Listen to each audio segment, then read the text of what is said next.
Traditional historians will say that the French Revolution started simply because of lack of food and economic problems, and while that's true, the evidence suggests the trouble was instigated and engineered by illuminated Freemasons.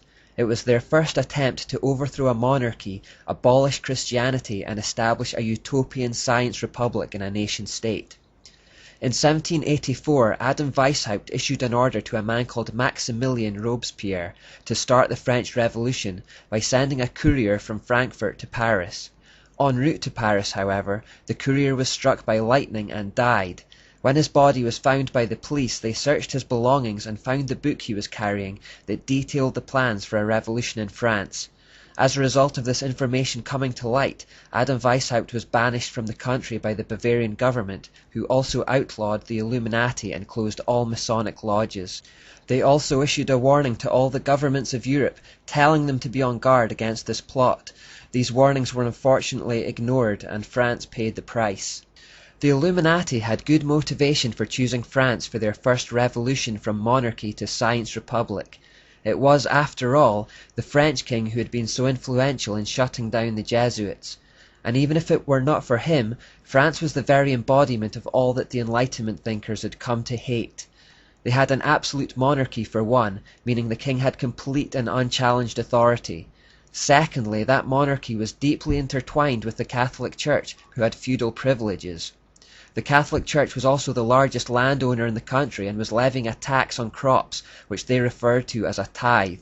This tax was a terrible financial burden for the poorest people in France, who battled daily with malnutrition. In Essays on the French Revolution, Lord Acton writes, "The appalling thing in the French Revolution is not the tumult, but the design. Through all the fire and smoke we perceive the evidence of calculating organization. The managers remain studiously concealed and masked, but there is no doubt about their presence from the first."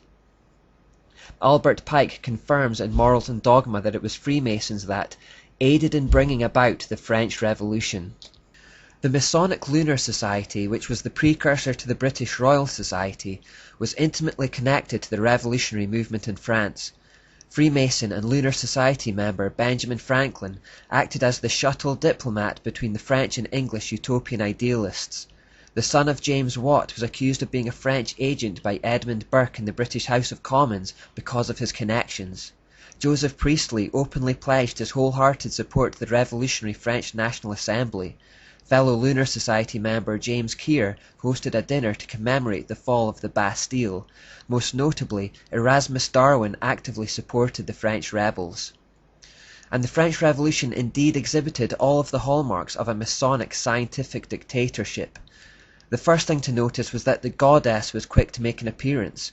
After the Legislative Assembly officially rejected God as the object of man's worship and praise, the National Convention paraded a statue of a woman who they called the Goddess of Reason through the streets from the Convention Hall to the chapel of Notre Dame. There they enthroned her on the high altar.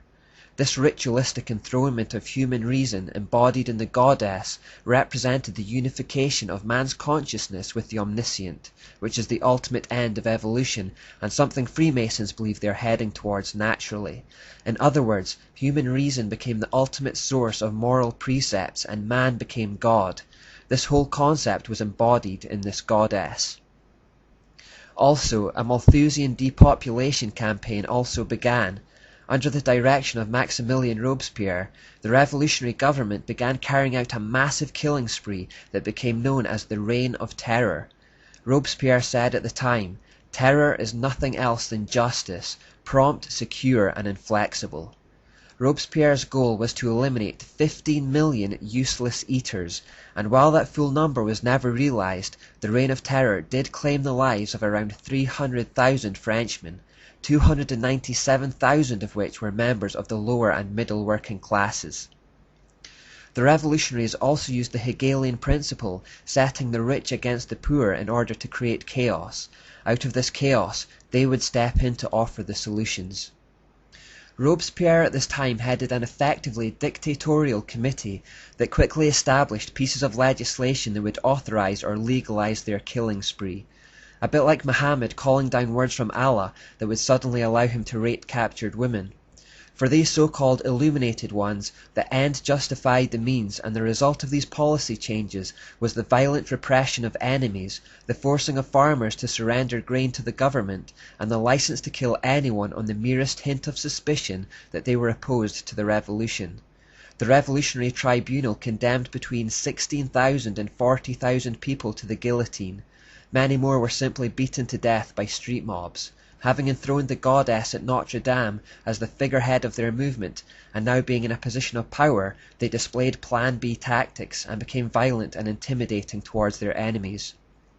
Of course, the revolution also called for the abolition of Christianity.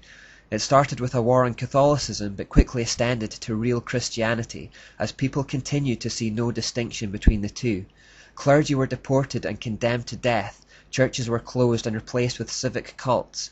Religious monuments were destroyed. Public and private worship was outlawed, as was religious education. Priests were told to renounce their vows. This led to the war in the Vendee, which many historians believe was the first modern genocide. A law passed on 21st of October 1793 meant all suspected priests and people who harboured them were liable to death on sight. The Babylonian goddess idol presided over all of this from her throne at Notre Dame. The French Revolution was the first time the world had seen an ideology that dared to challenge the old power structures, and it sent shockwaves around the world. As a result, the ideology of the French Revolution laid the foundations for subsequent ideologies such as socialism, communism, and fascism. Early communist leaders such as Karl Marx and Friedrich Engels frequently and extensively referred to the French Revolution, hoping to find important lessons for building and governing communities. At the core of all these communist regimes was the desire to completely suppress and eliminate worship of God, and many of the worst atrocities in human history resulted from such ideologies. Ideologies which we trace through the Enlightenment to Plato, then back into the Kabbalah version of the Mysteries, and finally back to their source in Satanic Babylon. Ronald Reagan was on the mark when he openly called the communist Soviet Union evil. The French Revolution, however, was very limited in its success, as it eventually descended into a bloodbath, and many of the conspirators were slaughtered by the very mobs they had created. You could say that the attempt to establish France as the prototype of the New World Order was largely aborted. Yet, the symbol of this aborted scientific dictatorship, the goddess, remained. Long after she was enthroned in the Cathedral of Notre Dame, she was transplanted to the shores of America, and the plan was continued there. Philip Collins writes, "Today, statues of this illuminist goddess of reason are found throughout the USA. One stands astride the U.S. Capitol building in Washington, D.C. Another is atop the dome of the Capitol building in Austin, Texas. Her statue has been erected in town squares and city parks.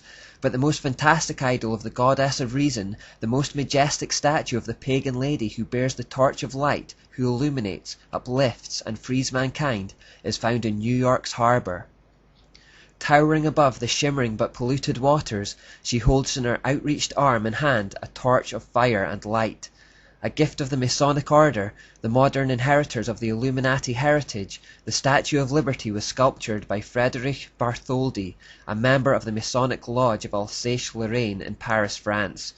The statue is an esoteric idol of great significance to the secret societies plotting the New World Order. The plans for changing the world didn't end with the French Revolution. They merely changed venues.